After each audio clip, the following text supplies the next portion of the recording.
अब हमारा टॉपिक है स्टेम। क्या होता है स्टेम? कोई बता सकता है स्टेम क्या होता है? स्टेम का सही मतलब क्या होता है? स्टेम का सही मतलब होता है ओरिजिन। क्या होता है? क्योंकि हर चीज़ की शुरुआत कहाँ से होती है? स्टेम से होती है। प्लांट के लीव्स कहाँ से निकलते हैं? स्टेम से। रूट्स कहाँ से निकलती है? नई ब्रांच कहाँ से निकलती है? फ्लावर किस पे निकलते हैं? फ्रूट किस पे लगते हैं? सब कुछ जब स्टेम से ही निकलता है तो स्टेम का मतलब क्या हुआ? ओरिजिन, शुरुआत। तो स्टेम जो होता है, यहाँ तक कि हम जिस एम्ब्रियो से बने उस एम्ब्रियो की सेल को स्टेम सेल्स कहते हैं। क्या कहते हैं? Stem cells. इसीलिए कहते हैं क्योंकि स्टेम का मतलब होता है ओरिजिन, यानी कि शुरुआत। अब स्टेम जनरली कैसा होता है? अगर आप नॉर्मली स्टेम देखते हो तो उसमें इस तरीके से जगह जगह से लीव्स निकल रहे होते हैं।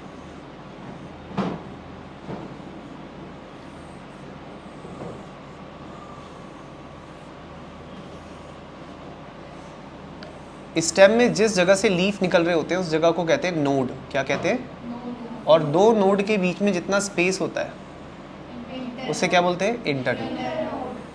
स्टेम की पहचान तो इसी से होती है ना, नोड और इंटरनोड से। स्टेम की पहचान नोड और इंटरनोड से होती है।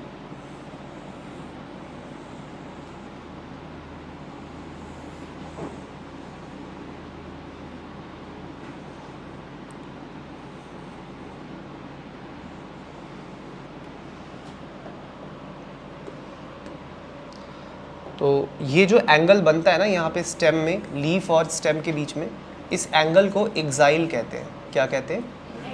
हाँ, ये प्लांट का फोटोसिंथेटिक ऑर्गन है लीफ, इसको अभी आगे पढ़ेंगे। पहले आप ये याद रखो कि स्टेम के और लीफ के बीच में जो एंगल बनता है उसे एक्साइल कहते हैं। और एक्साइल पे यहाँ पे छोटी सी बड आती है, इसको बोलते हैं एक्सिलरी बड। कौन सी बड? एक्सिलरी बड। अगर ये बड ज़्यादा ग्रो करे तो फिर इससे प्लांट फैलता है, यानी उसकी कैनोपी बढ़ती है। क्या बढ़ती है? हाँ, तो ये जो बड आप देख रहे हैं इस बड को बोलते हैं एक्सिलरी बड। और वो जगह जहाँ से रूट निकलती है वो होता है रेडिकल। रेडिकल का मतलब होता है बेस ऑफ स्टेम। ये स्टेम है, स्टेम का जो बेस है उसको बोलते हैं रेडिकल। रेडिकल का मतलब होता है बेस ऑफ स्टेम। ओके, तो ये है नोड।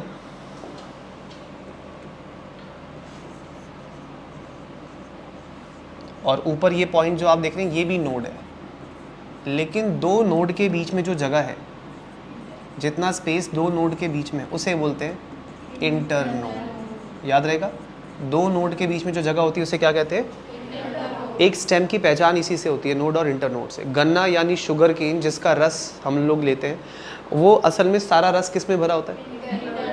और गन्ने में बीच बीच में जो लाइंस आती हैं वो क्या होती है? वो नोड होती है। स्टेम प्लांट का एकदम सेंट्रल एक्सेस होता है। प्लांट का पूरा वेट, सारा वजन सब किस पे टिका होता है? स्टेम पे टिका होता है। स्टेम ऐसे वर्टिकली ऊपर की तरफ ग्रो करता रहता है। अगर ऊपर की तरफ ग्रो करे तो ऐसे बोलते हैं प्राइमरी ग्रोथ। कैसी ग्रोथ? लेकिन अगर तना मोटा हो जाए तो उसे कहते हैं सेकेंडरी ग्रोथ। वो एक टाइम के बाद होती है जब प्लांट काफ़ी बड़ा हो चुका होता है। स्टेम में ये बड़ी इंपॉर्टेंट चीज़ है, नोड और इंटरनोड। तो दो नोड के बीच में जितनी भी जगह है उसे आप क्या कहेंगे? इंटरनोड कहेंगे। ऊपर की तरफ जो टॉप पर बड होती है उसे बोलते हैं एपिकल बड, क्योंकि वो एपेक्स पर है ना। एपेक्स क्या होता है? पहाड़ की चोटी को कहते हैं एपेक्स। तो इस प्लांट की चोटी को एपेक्स कहेंगे।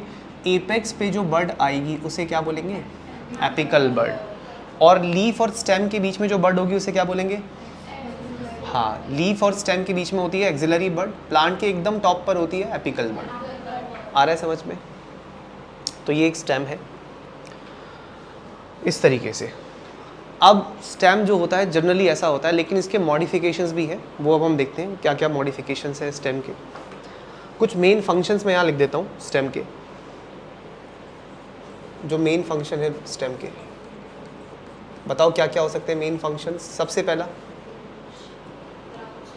कंडक्शन करना, प्रवाहित करना चीज़ों को। कंडक्शन किसका? Conduction of food and water. Food and water, खाना और पानी, यानी कि जाइलम और फ्लोएम किस में होता है? स्टेम में ही तो होता है। सेकंड, यस, स्ट्रक्चरल सपोर्ट देना। पूरे प्लांट को सहारा कौन दे रहा है? Stem. Structural support to the plant body, है ना। तीसरा, गिव राइज पैदा करता है न्यू प्लांट पार्ट्स, प्लांट के जो नए पार्ट्स हैं उनको। क्या ये बात समझ में आती है? ये सारे फंक्शन किसके? स्टेम के। ये मेन फंक्शंस हैं, इसके अलावा और भी कई सारे फंक्शंस हैं। अब हम देखते हैं मॉडिफिकेशन ऑफ स्टेम, अलग अलग पर्पस के लिए मॉडिफिकेशंस। तो सबसे पहले हम मॉडिफिकेशन पढ़ेंगे फॉर स्टोरेज ऑफ फूड। तो modification of stem for storage of food, खाना जमा करने के लिए। तो अगर हम स्टोरेज ऑफ फूड की बात कर रहे हैं तो जो भी ऑर्गन फूड स्टोर करता है उसको बोलते हैं ऑर्गन ऑफ पेरिनेशन। क्या बोलते हैं? Organ of perennation. पेरिनेशन का मतलब होता है गुजारा करना। ये वर्ड आपको बुक में मिल जाएगा 68 पेज पे, लास्ट पैराग्राफ के स्टार्टिंग में। पेरिनेशन मिला, ऑर्गन ऑफ पेरिनेशन।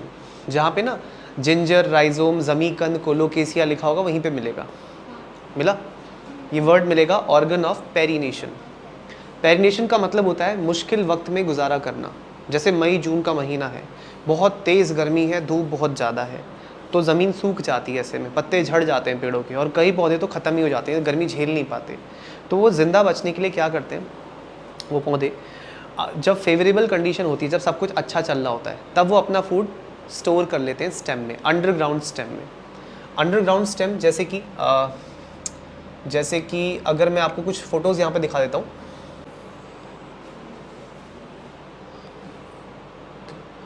तो बच्चों इन सभी फ़ोटोज़ में कॉमन क्या है? ये जितनी भी फ़ोटो आप देख रहे हो इन सब में एक चीज़ कॉमन है। हाँ, एक तो ज़मीन के अंदर है, दूसरा ये सब मॉडिफिकेशन ऑफ स्टेम है। क्या है? Modification of stem. पर्पस क्या है? खाना जमा करना है। क्यों जमा करना है? क्योंकि हमेशा हालात अच्छे, कभी मुश्किल भी तो आ सकती है। जैसे हम लोग बैंक में पैसा जमा करके रखते हैं या अपने पास कुछ सेविंग्स रखते हैं, क्यों करते हैं? ताकि अभी सब ठीक है लेकिन कभी कोई प्रॉब्लम आए तो हमारे पास हो, ऐसा हो उस प्रॉब्लम से निपटने के लिए। तो वैसे ही प्लांट भी क्या करते हैं? अनफेवरेबल कंडीशन में खुद को ज़िंदा रखने के लिए अपने अंदर फूड स्टोर करते हैं। और कहाँ स्टोर करते हैं? मॉडिफाइड स्टेम में। इस मॉडिफाइड स्टेम को हम लोग राइजोम कहते हैं। क्या कहते हैं? राइजोम। राइजोम, मॉडिफाइड स्टेम को राइजोम कहते हैं। जैसे ये अदरक है, सॉरी, जैसे कि ये जिंजर है, अदरक का राइजोम, ठीक है। ये कोलोकेसिया है, कोलोकेसिया मतलब अरबी, ये एनसीईआरटी में आपको मिल जाएगा। ये नॉर्मल पोटैटो है जो हम लोग खाते हैं, पोटैटो भी मॉडिफाइड स्टेम है। ये टर्मरिक है, हल्दी, टर्मरिक मेडिसिन के तौर पे भी इसका यूज़ होता है। ये है जमीकंद, है ना, जमीकांड मत बोल देना इसको, जमीकंद है, ठीक है। हाँ, ये सब के सब क्या है? Organ of perennation. What is organ of perennation? To tide over unfavourable condition. क्या है? टू टाइड ओवर मतलब गुजारा करना, बाहर निकल जाना। कैसी कंडीशन से? अनफेवरेबल। तो अनफेवरेबल कंडीशन से बचने के लिए प्लांट के पास कुछ स्टोरेज ऑर्गन होते हैं। उन स्टोरेज ऑर्गन को क्या बोलते हैं? Organ of. तो ये एक तरह का मॉडिफिकेशन हो गया, किसका? स्टेम का। अच्छा, दूसरा पर्पस देखते हैं। दूसरा है फॉर क्लाइंबिंग। क्लाइंबिंग मतलब चढ़ने के लिए, फॉर क्लाइंबिंग। क्लाइंबिंग के लिए स्टेम क्या बन जाती है? Stem is modified into tendrils. Stem किस में मॉडिफाई हो जाती है? टेंड्रिल्स में। टेंड्रिल्स जानते हो? नहीं जानते हो? स्प्रिंग जैसा स्ट्रक्चर होता है। जैसे मान लो कि ये अंगूर की बेल है, हाँ, स्प्रिंग जैसा स्ट्रक्चर।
अब यहाँ पर ना छोटी सी बड आती है इधर, आपको पता है यहाँ पे कौन सी बड आती है छोटी सी, बिल्कुल एक्साइल पे, यहाँ पे आती है एक्सिलरी बड, पढ़ा था ना आपने भी। अब वो एक्सिलरी बड कहाँ से आ रही है, स्टेम से आ रही है ना। एक्सिलरी बड क्योंकि स्टेम से आ रही है तो स्टेम का मॉडिफिकेशन हुआ, यही एक्सिलरी बड यहाँ से ग्रो करके ऐसे स्प्रिंग की तरह मॉडिफाई हो जाती है, ऐसे देखा होगा आपने कई प्लांट्स में, इस तरीके से देखा है? और ये थिग्मोट्रोपिज्म दिखाती है। थिग्मोट्रोपिज्म मतलब टच के लिए सेंसिटिव होती है, जहाँ भी किसी हार्ड सरफेस से मिलेगा उससे चिपक जाएगा। इनको बोलते हैं टेंड्रिल्स। क्या बोलते हैं इनको? टेंड्रिल्स। ये पकड़ बनाने के लिए होते हैं ताकि प्लांट क्लाइंब कर सके, किसी भी हार्ड सरफेस से जुड़ सके। इन स्प्रिंग जैसे स्ट्रक्चर्स को क्या कहते हैं? टेंड्रिल कहते हैं। टेंड्रिल किस पर्पस के लिए होते हैं? क्लाइंबिंग करने के लिए, किसी भी और प्लांट पे चढ़ने के लिए। और इसका एग्जाम्पल है, एग्जाम्पल कुकुरबिट्स। कुकुरबिट्स में कौन आता है? खीरा, ककड़ी, है ना, जो भी उस फैमिली में आते हैं जैसे वाटरमेलन, मस्क मेलन, पम्पकिन, सब इसी में आते हैं। और इन सब के पास ये स्प्रिंग जैसा स्ट्रक्चर होता है, क्या बोलते हैं इसको? टेंड्रिल। कुकुरबिट्स में या ग्रेप वाइन्स, ग्रेप वाइन्स मतलब अंगूर की झाड़ी। आया समझ में? तो ये एक मॉडिफिकेशन है किसका? स्टेम का। एक और मॉडिफिकेशन देखते हैं, कितने हो गए? 2 हो गए थे ना, 2 हो गए। तीसरा देखते हैं। तीसरा मॉडिफिकेशन है फॉर प्रोटेक्शन। फॉर प्रोटेक्शन किससे? अगेंस्ट, सुरक्षा किससे चाहिए? अगेंस्ट ग्रेजिंग, या डायरेक्ट बोलते हैं हर्बीवोर। किससे? क्योंकि प्लांट को खतरा किससे होता है? मांसाहारी से कि शाकाहारी से? हाँ, तो हर्बीवोर से सुरक्षा के लिए, ठीक है, स्टेम इज मॉडिफाइड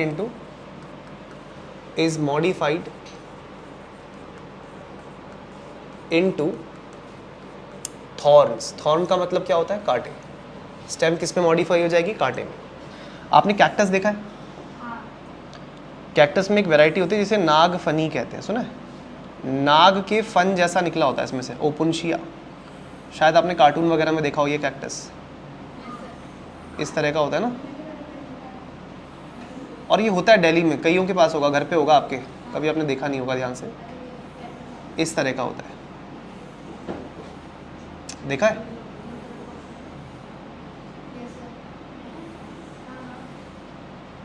इस तरह का होता है कैक्टस, नहीं देखा? फ्लैट होता है ये, मतलब जो इसका स्टेम है वो फ्लैट होगा। हाँ, कांटे होते हैं बहुत सारे छोटे छोटे।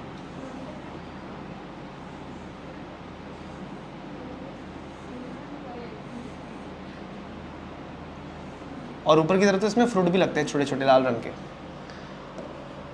और कांटे, इसमें जो कांटे होते हैं, स्पाइंस जो होते हैं बेटा, ये असल में मॉडिफाइड लीव्स होते हैं। क्या होते हैं?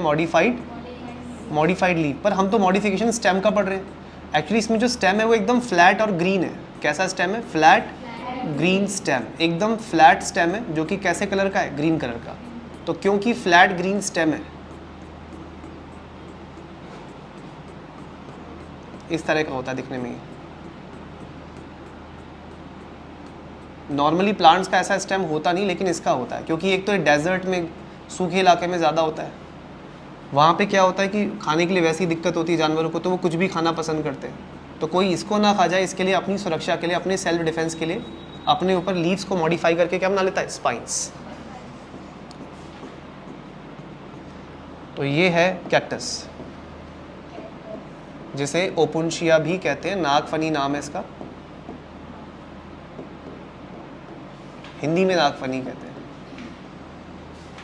देखा आपने ये? अब इसमें देखो, ये जो आपको दिख रहा है ये है नोड, ऊपर जो आपको दिख रहा है ये भी है नोड, और 2 नोड के बीच में जितनी जगह बच गई बच्चों, देखो यहाँ से लेकर यहाँ तक, इस जगह को क्या कहते हैं?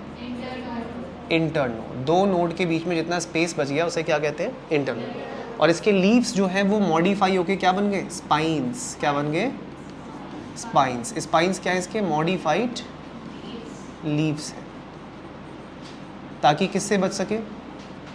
शाकाहारी जानवरों से बच सके, है ना। तो शाकाहारी जानवरों से बचने के लिए इसके स्पाइंस बन गए, जो कि मॉडिफाइड लीव्स है। लेकिन अगर हम ध्यान से देखें तो इसका जो स्टेम है वो फ्लैट और जूसी हो गया है। कैसा हो गया है? एकदम फ्लैट हो गया है, चपटा स्टेम होता है, तो बोलेंगे फ्लैट ग्रीन स्टेम। क्या बोलेंगे? Flat green stem. ठीक है। मॉडिफाइड, मॉडिफाई हो रखा है टू परफॉर्म, ताकि परफॉर्म कर सके। क्या परफॉर्म कर सके? फोटोसिंथेसिस। क्या परफॉर्म कर सके? हाँ, तो फोटोसिंथेसिस करने के लिए स्टेम फ्लैट भी हो गया है और एकदम ग्रीन हो गया, हरा हो गया है। तो ऐसे फ्लैट ग्रीन स्टेम के लिए एक शब्द है, और ये शब्द आप लोगों के लिए नया है, आपको याद रखना है। शब्द है फाइलो। फाइलो का मतलब क्या होता है? लीफ। जैसे बड़ा है पत्ता मैक्रोफिल, छोटा है पत्ता माइक्रोफिल, हरा है पत्ता क्लोरोफिल, स्पोर बनाएगा स्पोरोफिल। फिल का मतलब पत्ता। अब ये पत्ते जैसा काम कर रहा है। कौन? स्टेम। और स्टेम की ब्रांच पे ब्रांच आ रही है, तो ब्रांच को क्या कहते हैं इंग्लिश में? क्लैड। क्या कहते हैं? याद है क्लैडोग्राम पढ़ा था हमने। तो फाइलो और क्लैड, दो शब्दों को मिला दो, बना फाइलोक्लैड। तो अगर कोई पूछे फाइलोक्लैड क्या होता है, तो बोलना फ्लैट ग्रीन स्टेम। क्या होता है? फ्लैट ग्रीन स्टेम, जो मॉडिफाई होता है क्या करने के लिए? फोटोसिंथेसिस करने के लिए। और ये आपको कौन से प्लांट में मिलेगा? कैक्टस के प्लांट में मिलेगा। किसके प्लांट में मिलेगा? और इसके लीव्स क्या बन जाते हैं? स्पाइंस, ताकि किससे बच सके? शाकाहारी जानवरों से। लेकिन थॉर्न तो कहीं दिखे नहीं। एक्चुअली थॉर्न इसमें, ये जो कैक्टस मैं बना रहा हूँ इसमें नहीं है, वो बोगेनवेलिया के प्लांट में है। किसमें? बोगेनवेलिया। वो भी मैं यहाँ पे दिखा देता हूँ। बोगेनवेलिया में और सिट्रस में। नींबू का पौधा देखा आप लोगों ने कभी? तो नींबू के पौधे में और बोगेनवेलिया में एक्सिलरी बड से कांटा निकलता है। जैसे एक्सिलरी बड है, लीफ,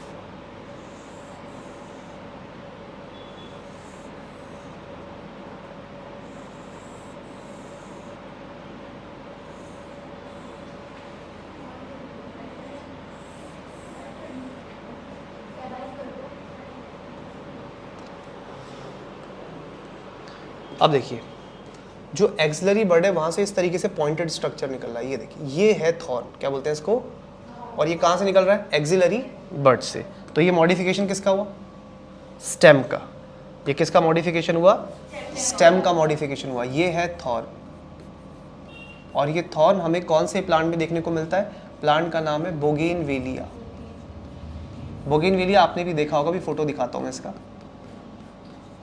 तो बोगेनवेलिया में एक्सिलरी बड से क्या निकल रहे हैं? बड़े बड़े थॉर्न्स। देखो जो छोटे और बारीक होते हैं वो होते हैं स्पाइंस, जो बड़े और पॉइंटेड होते हैं वो होते हैं थॉर्न्स। स्पाइंस होते हैं किसका मॉडिफिकेशन? लीव्स का। थॉर्न होते हैं किसका मॉडिफिकेशन? स्टेम। है ना डिफरेंस साइज में? लेकिन दोनों का काम एक ही है बेटा, किससे बचाना? हर्बीवोर से। हर्बीवोर यानी शाकाहारी, क्योंकि शाकाहारी पीछे पड़े भाई, वो खा जाएंगे पौधों को, तो उनसे बचने के लिए ऐसा करना पड़ता है। तो ये है, ध्यान से देखिए। तो ये है सिट्रस प्लांट। सिट्रस मतलब नींबू संतरा। तो जो सिट्रस प्लांट होता है उसमें भी आपको थॉर्न दिख रहा है, ये बड़ा सा थॉर्न आ रहा है समझ में? और बोगेनवेलिया में भी आपको ये अलग से दिख रहे हैं थॉर्न। ये प्लांट किसका है? बोगेनवेलिया। और ये मॉडिफिकेशन किसके लिए बच्चों? प्रोटेक्शन के लिए। किससे चाहिए प्रोटेक्शन? अगेंस्ट ग्रेजिंग हर्बीवोर, शाकाहारी जानवरों से बचने के लिए, क्योंकि वो तो खा जाएंगे इनको। तो ये मॉडिफिकेशन ऑफ स्टेम था। और भी मॉडिफिकेशन होते हैं स्टेम के। और क्या मॉडिफिकेशन हो सकते हैं? एक और मॉडिफिकेशन होगा, जैसे ये तो 3 हो गए ना शायद, कितने हो गए हम लोग? हाँ 3 हो गए, अब चौथा पढ़ते हैं। यस, फॉर वेजिटेटिव प्रोपोगेशन पढ़ लेते हैं आप। प्रोपोगेशन का मतलब क्या होता है? प्रोपोगेशन आपने सुना है 10th शायद 9th क्लास में थे आप, फिजिक्स में था प्रोपोगेशन ऑफ वेव्स। प्रोपोगेशन मतलब किसी चीज़ को कंटिन्यू करना, जारी रखना। जैसे एक बड़ा सा ग्राउंड है, उसके कोने में घास हो रही है। अब वो कुछ समय बाद घास पूरे ग्राउंड में हो गई, फैल गई ना, तो फैलने के लिए वर्ड क्या यूज़ करते हैं? प्रोपोगेशन। प्रोपोगेशन। तो वेजिटेटिव प्रोपोगेशन के काम भी आता है स्टेम। कैसे? अब इसमें कई टाइप हैं। जैसे सबसे पहला है offset. Offset in aquatic plants, या फिर आप कह सकते हैं फ्लोटिंग हाइड्रोफाइट्स। फ्लोटिंग मतलब तैरते हुए। तो कई ऐसे प्लांट्स होते हैं जो पानी के ऊपर तैर रहे होते हैं, उनके अंदर हमें देखने को मिलता है ऑफसेट। कैसे होते हैं? जैसे मान के चलिए ये पानी का लेवल है, मान के चलो ये है पानी का लेवल, और पानी के ऊपर यहाँ पे एक प्लांट ग्रो कर रहा है। ये कोई भी हो सकता है, लोटस का भी हो सकता है, कोई भी प्लांट हो सकता है।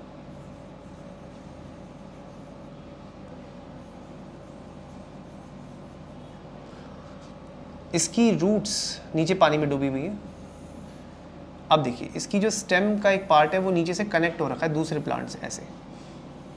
आपने सुना कमल ककड़ी लोग अचार में भी खाते हैं, तो वो यही होता है, बीच वाला पार्ट होता है इसका। ये आगे और से भी कनेक्ट होगा। अच्छा, जो नीचे वाला पार्ट है यहाँ से रूट्स आएंगी। रूट्स कहाँ डूबी रहेंगी? पानी में। और प्लांट देखो पानी के ऊपर है, और प्लांट पे फ्लावर वगैरह भी लग सकते हैं। जिनका पॉलिनेशन कोई इंसेक्ट कर रहा होगा, फ्लावर वगैरह भी लग सकते हैं।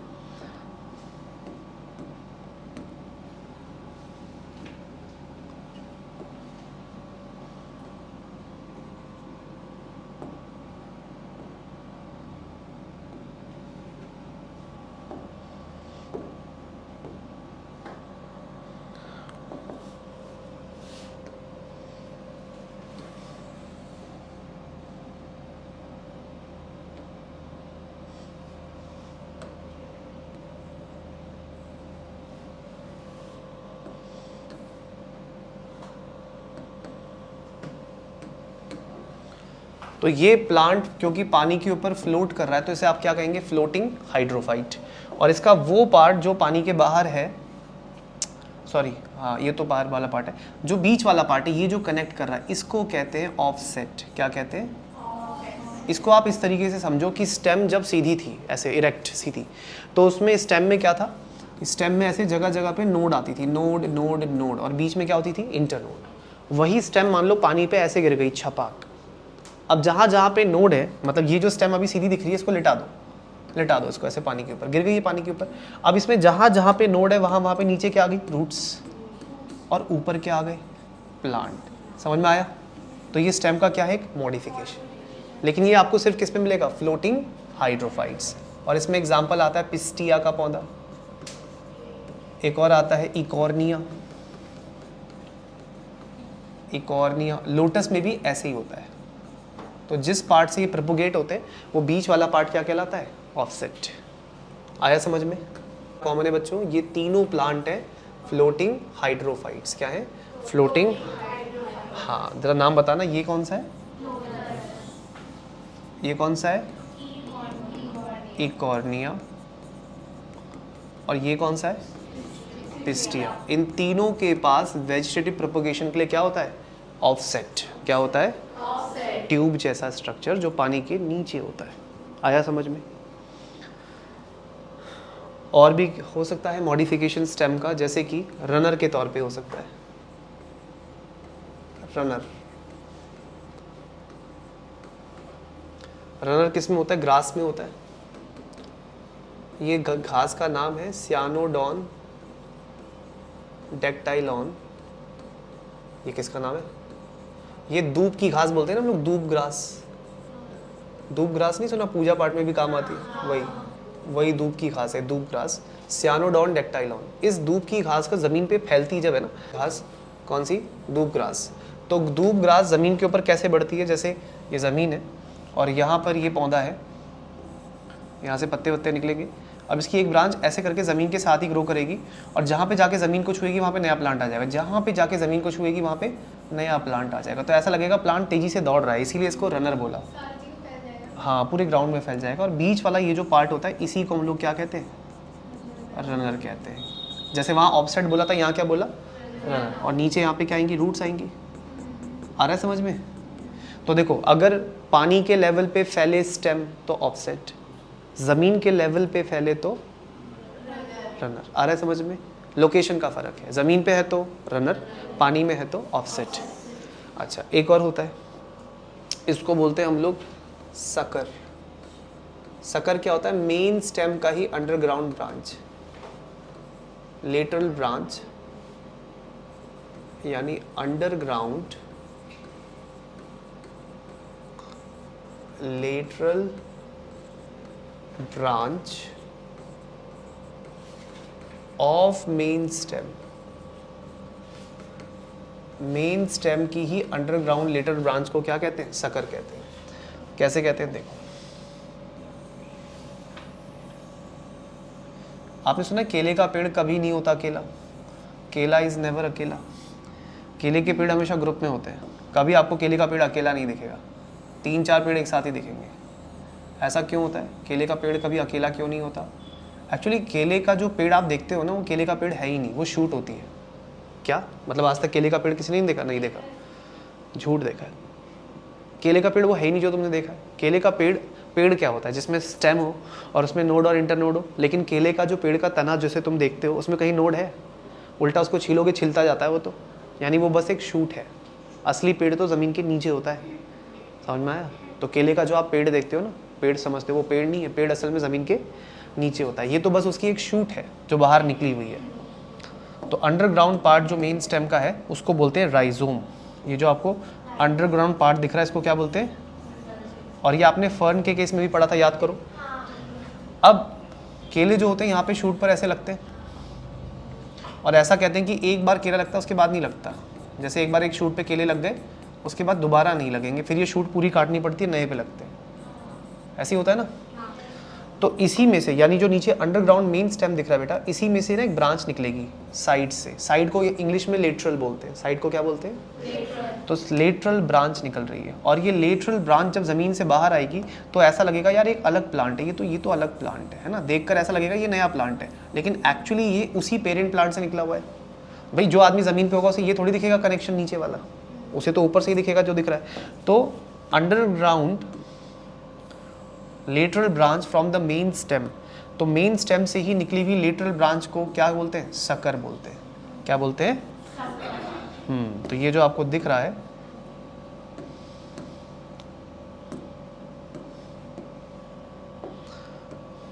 ये जो आपको दिख रहा है इसको आप बोलेंगे सकर। सकर क्या है? अंडरग्राउंड लेटरल ब्रांच है फ्रॉम मेन स्टेम। बाकी रूट वगैरह तो यहाँ से निकलती रहेंगी ऐसे। तो केले का पेड़ कितना भी काट दो, डैमेज कर दो, फिर उग जाता है। क्यों? क्योंकि वो पेड़ असल में ऊपर नहीं, ज़मीन के नीचे होता है। मेन पार्ट होता है उसका स्टेम, और उसमें से जो ब्रांच निकलती है उन्हें क्या बोलते हैं? Sucker. Underground lateral branch of main stem, याद रहेगा। तो इसका एग्जाम्पल हो गया बनाना, केला। बनाना इसका अच्छा एग्जाम्पल हो गया। कोई डाउट? इस पेड़ में एक ही बार होगा बस। हाँ, अब जैसे लिसन, इसमें शूट में एक बार एक केला लगेगा, फिर किसान क्या करेगा? शूट को कट कर देगा, दूसरी शूट बड़ी होगी उस पर केला लगेगा। तो ये जो कहावत है ना कि केले के पेड़ पे एक ही बार केला लगता है, वो गलत है, क्योंकि पेड़ तो असली नीचे होता है। हाँ, ये ज़रूर है कि एक शूट पे एक बार केला लगता है। आया समझ में? तो केला कभी नहीं होता अकेला, क्योंकि वो निकलते हैं नीचे लेटरल ब्रांच से, जिसको बोलते हैं सकर। अच्छा, एक और होता है, उसको बोलते हैं स्टोलॉन। कितने तक आ गए हम? सी पे हो गए ना? हाँ, स्टोलॉन। स्टोलॉन क्या चीज़ है? स्टोलॉन मेन स्टेम का, अब जैसे ये देखिए, मान लीजिए मेन स्टेम है, ध्यान से देखिए, ये मेन स्टेम है, वर्टिकली अपवर्ड ग्रो कर रहा है। अब मेन स्टेम में से एक ब्रांच निकलती है, और वो आगे जाकर इतना झुक जाती है कि जहाँ पे जाके ज़मीन को टच करती है वहाँ पे उसमें जड़ें आ जाती हैं। जैसे यहाँ पे ज़मीन को टच किया, अब जहाँ पे टच किया वहीं से रूट्स वगैरह आने लग गई यहाँ पे ऐसे।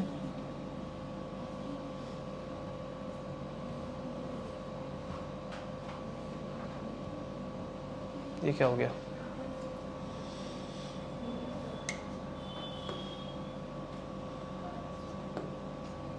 तो यहीं पे देखो रूट्स आने लग गई। अब रूट आने लग गई तो यहाँ से फिर ग्रोथ शुरू होगी कि नहीं होगी? होगी बिल्कुल। ये प्लांट और बड़ा हो जाएगा इस तरीके से, फिर उस पर भी नई ब्रांचेस आएंगी। कुछ आ रहा है समझ में आपको? यानी मेन स्टेम की एक ब्रांच आगे जाके ज़मीन को छूती है, और जहाँ छूती है वहाँ पे फिर नया प्लांट आ जाता है। तो ये जो कर्व बना है यहाँ पे बीच में, ये जो कर्व बना है, इसको बोलेंगे स्टोलॉन। क्या बोलेंगे इसको? हाँ, यानी lateral branch from main stem. Main stem में से निकली हुई लेटरल ब्रांच जो आर्च डाउनवर्ड्स नीचे झुकती है, वो जहाँ पे सॉइल को छुएगी, मिट्टी को छुएगी, वहाँ पे उसमें जड़ें आनी शुरू हो जाएंगी। आया समझ में? तो इस तरीके से प्लांट फैलते हैं। आपने जैस्मिन सुना? जैस्मिन का प्लांट वो ऐसे ही करता है, जैस्मिन में ऐसे ही फैलता है प्लांट। तो अगर कोई इसके हाँ, लेटरल ब्रांच को ज़मीन को छुपा, मतलब ज़मीन में दबा देगा लेटरल ब्रांच को, तो जहाँ पे आप टहनी दबाएंगे वहाँ पे रूट्स आनी शुरू हो जाएगी, रूट्स आनी शुरू हो जाएंगी। हाँ, वेजिटेटिव प्रोपोगेशन में होगा। तो जैस्मीन में क्या हो यूज़ करते हैं? स्टोलॉन। तो स्टोलॉन क्या होता है? स्टोलॉन होता है lateral branch from main stem. कहाँ से? मेन स्टेम से। दैट जो करे आर्च,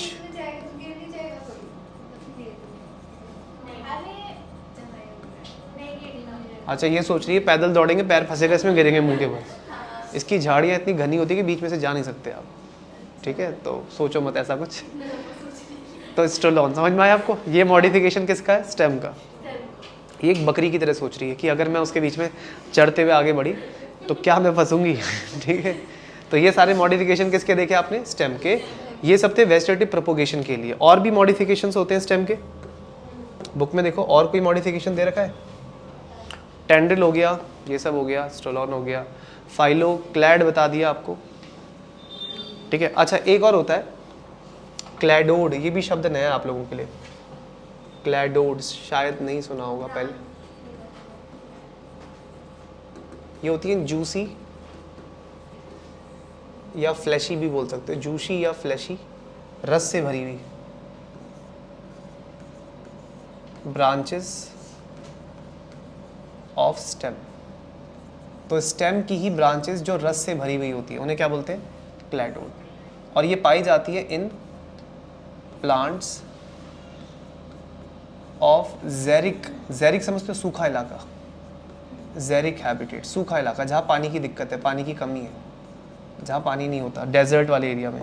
तो वहाँ पे एक प्लांट होता है, उसका नाम है यूफोरबिया। देखो ये होता है प्लांट, और इस प्लांट से ना एक ही जगह से ऐसे बहुत सारी जूसी स्टेम निकलेंगी, पत्ते नहीं आते इस पे, बस यही है बस। मतलब इस पे रसदार, मतलब ये जो स्टेम आपको लग कांटे जैसी रही है लेकिन इसके अंदर जूस भरा हुआ है, तो ऐसी जूसी स्टेम्स को क्लैडोड कहते हैं। क्या कहते हैं? और इस प्लांट का नाम है यूफोरबिया। प्लांट का नाम क्या है? यूफोरबिया। तो यूफोरबिया नाम के प्लांट में आपको दिख रही हैं जूसी स्टेम्स। कैसी स्टेम्स? Juicy stem. तो इन्हें जूसी स्टेम्स को हम लोग सीधा लिख देते हैं क्लैडोड। और ये किस लिए होती है? For photosynthesis. क्या करने के लिए? याद रहेगा।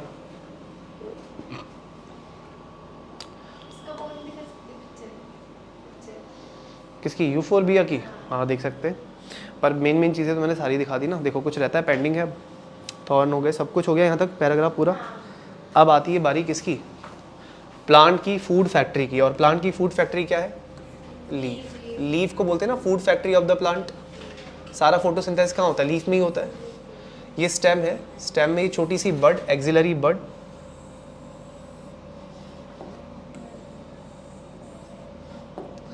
देखो ध्यान से देखना, इसके एक एक पार्ट को समझ में आ जाएगा बच्चों। ये एक स्टेम है, यहाँ से देखिए, ये एक स्टेम है, स्टेम में एक्सिलरी बड है और यहाँ से शुरू होता है लीफ। लीफ प्लांट का कैसा ऑर्गन है? Photosynthetic organ. कैसा ऑर्गन है? ऑर्गन, ठीक है। अब पत्ते के बीचों बीच ना एक नस जारी होती है। देखो पत्ते के बीचों बीच एक नस जारी होती है, इस नस को बोलते हैं मिड रिब। क्या बोलते हैं? Mid rib.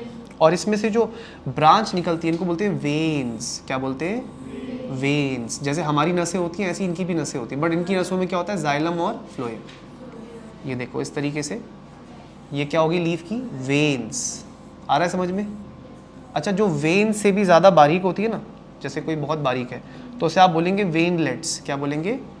हाँ, वेन से भी बारीक जो होती है ना, वेन की ब्रांच, उसे बोलेंगे वेनलेट्स। तो एक लीफ के 3 मेन पार्ट एनसीईआरटी में बता रखे हैं। एनसीईआरटी ने 3 मेन पार्ट बताए लीफ के। ध्यान से देखो क्या क्या बताए।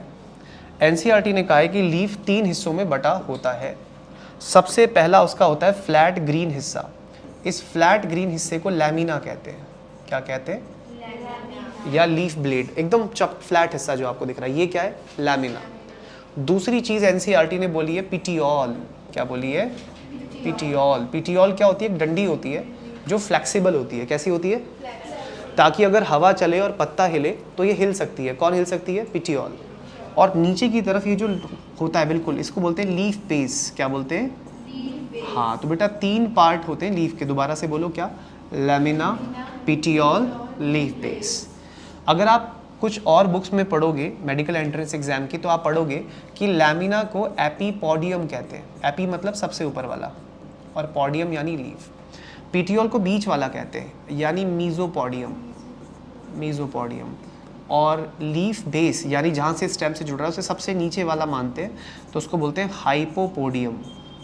हाँ, ये आपको बुक में नहीं मिलेगा, बट अगर आप एंट्रेंस एग्जाम की कोई बुक प्रिपेयर करोगे, किसी चीज़ से तैयारी कर रहे होंगे, तो उसमें मिल जाएगा कि लैमिना को कहते हैं एपीपोडियम, पेटियोल को कहते हैं मीजोपोडियम, और लीफ बेस को कहते हैं हाइपोपोडियम। इसमें बीचों बीच जो नस जा रही है, ये वाली बीचों बीच वाली, इस नस को क्या कहते हैं? इसको कहते हैं मिड रिब। क्या कहते हैं? Mid rib. किनारे को क्या कहते हैं? किनारे को मार्जिन कहते हैं। किनारे को क्या कहते हैं? अच्छा, इसमें से जो ब्रांच निकल रही है उसे वेन कहते हैं। क्या कहते हैं? वेन यानी नस। और वेन की भी जो ब्रांच आ रही है, जैसे कि ये वाली, उसको वेनलेट कहते हैं। क्या कहते हैं? वेनलेट। वेन से छोटी वेनलेट। अब देखो, ये पत्ता जो है, इसकी पहचान असल में इसके इस पोर्शन से नहीं हो रही। पत्ते की पहचान बेटा इस छोटी सी बड से हो रही है। मतलब इसकी कोई औकात ही नहीं है, कोई वैल्यू नहीं है इसकी, कोई वैल्यू नहीं है इसकी। वैल्यू इसकी है ये जो आपको दिख रहा है, ये छोटा सा स्ट्रक्चर जो दिख रहा है, इसको बोलते हैं एक्सिलरी बड। क्या बोलते हैं? ये है तो लीफ है, नहीं तो ये लीफलेट हो जाएगा। और अभी आएगा समझ में ये। तो इसको गार्ड करने के लिए लीफ लाइक स्ट्रक्चर्स होते हैं, सुरक्षा देने के लिए। इन्हें स्टाइप्यूल बोलते हैं। क्या बोलते हैं इनको? स्टाइप्यूल। ये किसको सुरक्षा देते हैं? एक्सिलरी बड को। और ये वो मेन स्टेम है जिसपे क्या आ रहा है? लीफ। आपको पता है ना, स्टेम के और लीफ के बीच में जो एंगल बनता है उस एंगल को क्या कहते हैं?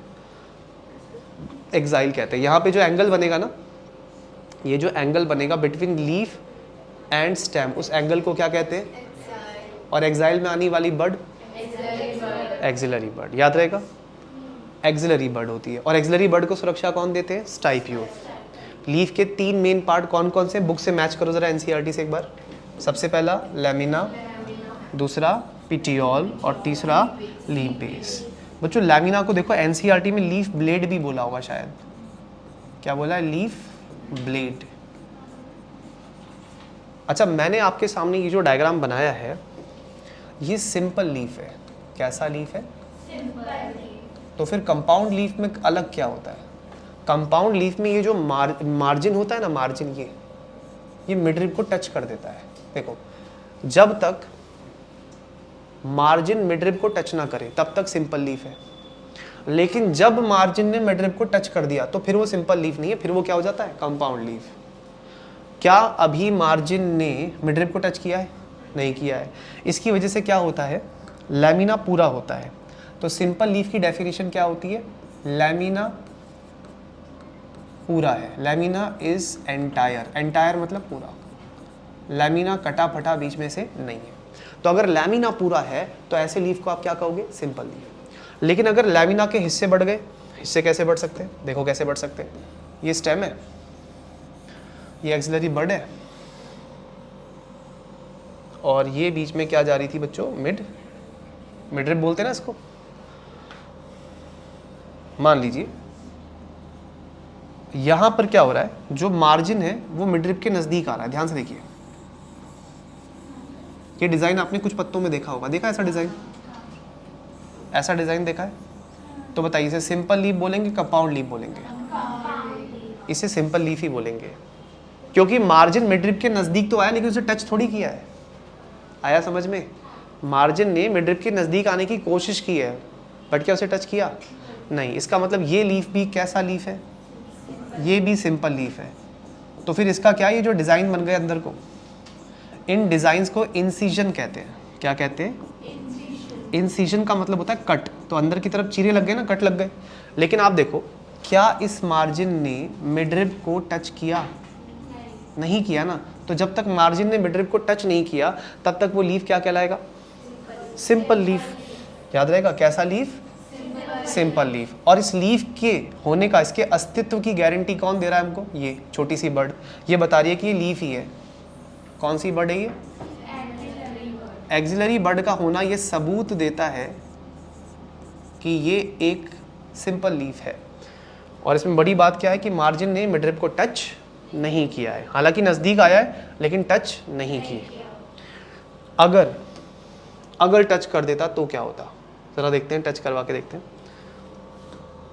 जैसे एग्जांपल के लिए, ओह माय गॉड, फिर से बनाना पड़ेगा।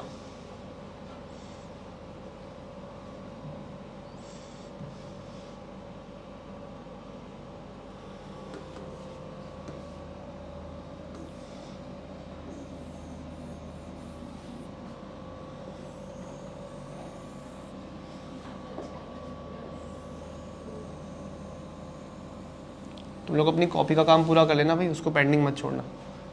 जब तक नोट्स खुद नहीं बनाओगे कुछ याद नहीं होगा। अब मैं चाहे जितना मर्जी बना लूँ।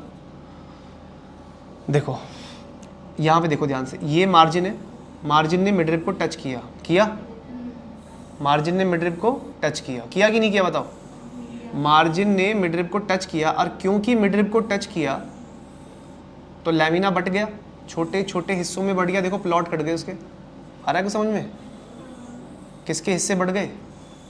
लैमिना के। अभी तक जो लैमिना पूरा कंप्लीट था, अब वो लैमिना हिस्सों में बढ़ गया, छोटे छोटे हिस्सों में बढ़ गया। इन हिस्सों को क्या कहते हैं? लीफलेट। लीफ नहीं बोलते, लीफलेट। जैसे वेन से छोटा क्या होता है? वेनलेट।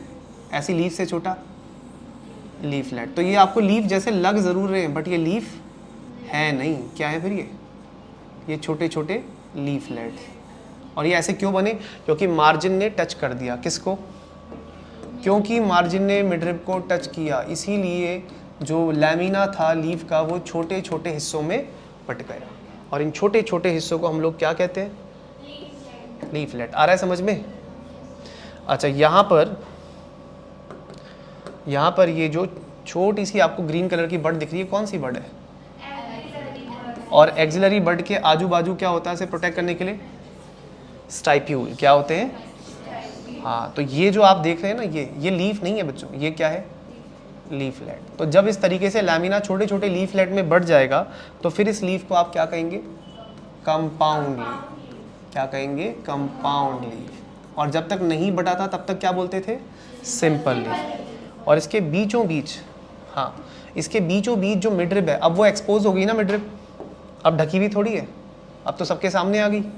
अब ये जो मिडरिब है, इसे मिडरिब नहीं बोलते, इसे रैचिस बोलते हैं। क्या बोलते हैं? 70 जो पेज है 70, उसके लास्ट में लिखा है रैचिस। तो मिडरिब हमें साफ साफ नजर आ रही है, 70 पेज के लास्ट में लिखा है रैचिस, मिला। और ये छोटे छोटे क्या हो गए? लीफलेट्स। यहाँ पे ये बर्ड कौन सी है? ये है तो एक्सिलरी बर्ड। ये बता रही है कि ये सब एक लीफ के हिस्से हैं और उस लीफ की एक्सिलरी बर्ड ये है, और ये उसको प्रोटेक्ट करने के लिए छोटे छोटे क्या है? स्टाइप्यूल। और ये क्या है? स्टेम। तो आपको फ़र्क समझ में आया एक सिंपल लीफ और एक कंपाउंड लीफ में? सिंपल लीफ में लैमिना पूरा होता है और मार्जिन मिडरिब को टच नहीं करता, लेकिन जब मार्जिन मिडरिब को टच करता है तो लैमिना छोटे छोटे हिस्सों में और इन हिस्सों को क्या कहते हैं? क्या ये बात क्लियर है? सो इसको बोलते हैं कंपाउंड लीफ। अब कंपाउंड लीफ के कितने टाइप्स होते हैं ये हम नेक्स्ट क्लास में करेंगे। आज के लिए इतना ही, बाकी का नेक्स्ट। हाँ।